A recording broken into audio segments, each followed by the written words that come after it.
Ces images datent de 18 mois. Elles nous rappellent des expériences cruelles. C'était à Luanda, l'arrivée des réfugiés du Nord.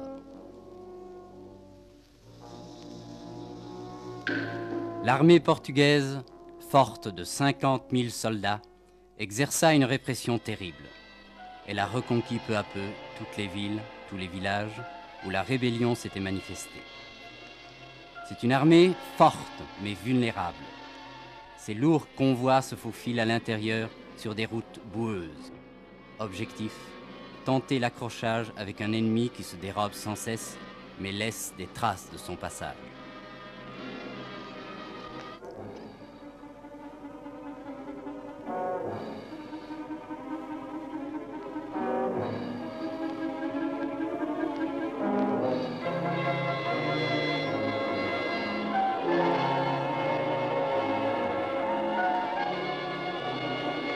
Ces cruautés des rebelles ont amené automatiquement des représailles. Bilan, 30 000 tués côté africain, 10 000 côté portugais. Ce fut une guerre horrible.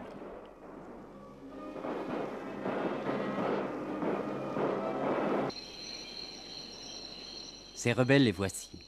Nous sommes à la base d'entraînement de Kinzuku, dans la République du Congo. Kinzuku est une base interdite. Pour la première fois, nos caméras ont pu y pénétrer et suivre l'entraînement de ces rebelles, auxquels on enseigne d'abord la haine de Salazar. Dès 5 heures du matin, les 3000 hommes de la base font l'exercice sous le commandement d'instructeurs formés en Algérie. En 2 mois, on fera de ces guérilleros improvisés de vrais soldats. Dans votre guerre de guérilla, vous deux, donc vous vous heurtez à l'armée portugaise qui est formidablement armée. Elle est formidablement armée, mais évidemment, nous aussi, nous profitons de leur part. Quand on fait un combat, on récupère toujours des armes avec des munitions. Vous ne faites pas de prisonniers? Sinon, on n'en fait pas parce que nous ne sommes pas encore stables. On fait des prisonniers, mais pas beaucoup. Parce que des fois, on reste dans une région 2 semaines et après, on est par suite des accrochages de l'ennemi, eh bien, nous cherchons encore une autre place. Et les patriotes de l'Angola sont au courant de votre action ici? Si, nous sommes en contact avec eux. Comment êtes-vous en contact avec eux? Parce que dès que nous sommes arrivés, nous avions envoyé 2 officiers à l'intérieur du pays pour aller contacter la masse et qui nous communiquent toutefois. Et nous aussi, nous correspondons avec ces gens-là. Et donc tous les hommes qui sont formés ici deviendront, par la force des choses, des instructeurs? La plupart deviendront des instituteurs. Enfin, ça dépend de la capacité, enfin la compréhension. Mais évidemment, tout ce qui sort d'ici ont quand même le temps d'expliquer quelque chose aux camarades qui sont restés à l'intérieur. La guerre là-bas en Angola est fort meurtrière. Et formellement, oui, oui. Fort. Il y a des troupes dans toute la région, dans tout l'Angola? Si, dans tout l'Angola, il y a toujours des troupes. Donc les combats continuent quotidiennement? Continue quotidiennement, oui. Mais pourtant, il semble que l'information portugaise dit que les combats ont cessé en Angola. Oh non, ça on ne croit pas parce que c'est qu'il y a et ils ne veulent plus donner des informations. Ils ne veulent plus parce que c'est la politique qui font qu'il n'y a plus de combat. Nous avons bien contacté la masse, mais ce qui n'est pas vrai. Et vos hommes sont décidés à lutter jusqu'au bout? Ils sont décidés à lutter jusqu'au bout. À la base, on leur remet un équipement qui fera d'eux des guerriers en tenue léopard. Puis chacun reçoit un fusil. Tout cela avec la bénédiction de Roberto Alden, le président du Front National de Libération de l'Angola, dont la tête est mise à prix par les Portugais. Vous a-t-on déjà dit, monsieur Alden, que vous aviez une ressemblance frappante avec monsieur Lumumba? Et je dirais que simplement que monsieur Lumumba est un sosie, mon sosie. Monsieur Alden, pourquoi estimez-vous que la lutte est la seule formule valable pour obtenir cette indépendance? Et comme vous le savez, au début, nous avons fait appel au gouvernement portugais par des adresses, par des tracts, par des conférences, pour demander à ce que le Portugal comprenne que le bon sens exige maintenant que l'oppression soit bannie de l'Angola. Mais malheureusement, nous n'avons pas été compris et nous nous sommes vus dans l'obligation de prendre les armes pour libérer l'Angola. Donc vous employez la violence comme parce que vous n'avez pas réussi par la conciliation? Et nous employons la légitime violence, bien entendu, comme moyen de libérer l'Angola. Nous sommes ici à la base de Kinkuzu, n'est-ce pas? Oui. C'est bien ça? C'est bien ça. Si je comprends bien, le Congo vous accorde une aide officielle? Et je vous assure que depuis que la lutte a débuté, le peuple frère du Congo, malgré ses propres difficultés, ne nous a pas ménagé son aide, son apport. Et actuellement, le Congo est un des pays qui nous accorde le plus d'aide dans notre lutte contre le régime colonialiste portugais. Hormis la République du Congo, quels sont encore les pays qui vous accordent une aide efficace, une aide tangible? Nous avons le peuple algérien, frères algériens et tunisiens qui nous ont tendu la main dès le début de notre lutte.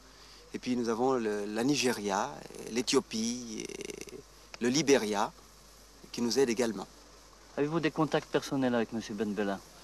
Et ma première rencontre avec le président Ben Bella, ce fut en Tunisie, peu avant la crise algérienne.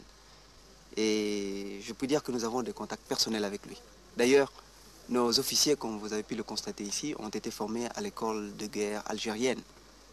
Et ce qui fait que nos contacts avec les Algériens sont très bons et très poussés.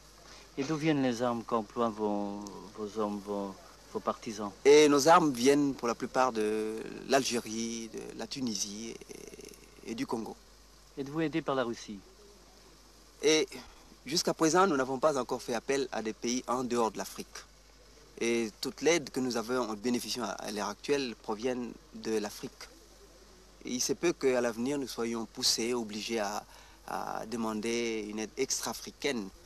Mais actuellement, la question ne se pose pas. Et toutes les populations, toutes les tribus de l'Angola nous soutiennent dans notre lutte. Et ils savent que, comme nous d'ailleurs, que la seule possibilité qui nous reste de libérer l'Angola, c'est par la violence légitime. Et je pense que sur ce point, il n'y a aucune dissension.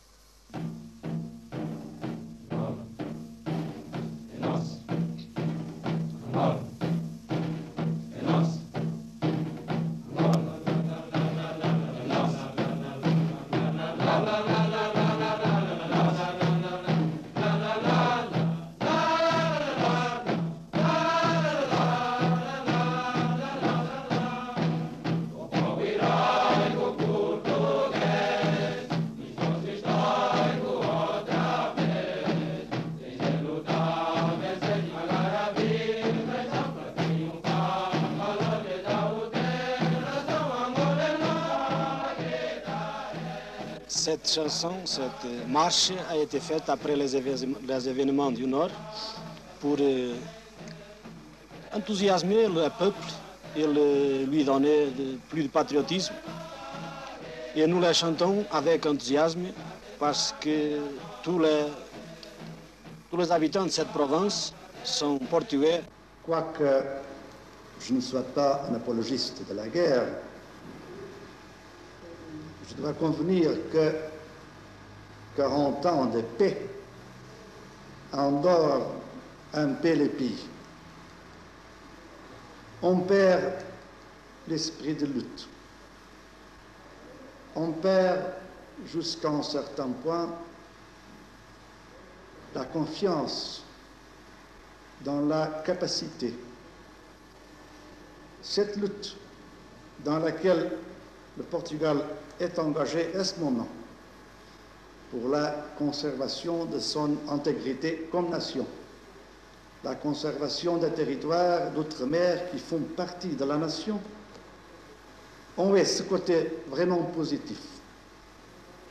On éveillé cette conscience, on donnait au pays cet esprit de lutte qui vraiment va aider à faire un saut en avant dans toutes les activités du pays.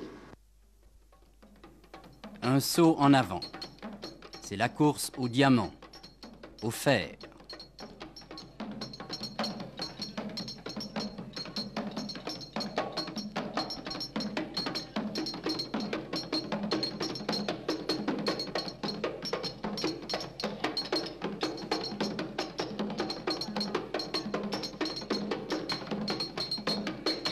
C'est la course au pétrole qui vient de jaillir des derricks et qui couvre déjà les besoins du pays.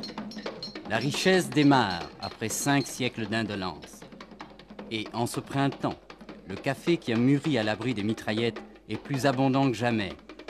Bref, l'Angola s'enrichit mais l'avenir est chargé de menaces et pourquoi pas de convoitises. Je veux vivre ici parce que ma femme c'est d'ici, c'est une femme blonde ici, j'ai deux petits-enfants, et ça va très bien et je suis très content de vivre ici parce que je me sens très bien au Portugal. L'Angola sera l'Algérie, le Congo. Nul ne peut le dire. Côté rebelle, on parle de phase décisive et prochaine dans la guerre de libération. Côté portugais, on parle malgré tout d'expansion, d'avenir et de confiance. C'est une armée forte mais vulnérable. Ces lourds convois se faufilent à l'intérieur sur des routes boueuses. Objectif, tenter l'accrochage avec un ennemi qui se dérobe sans cesse mais laisse des traces de son passage.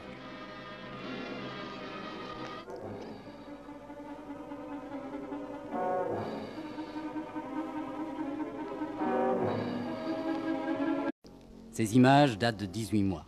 Elles nous rappellent des expériences cruelles. C'était à Luanda, l'arrivée des réfugiés du Nord.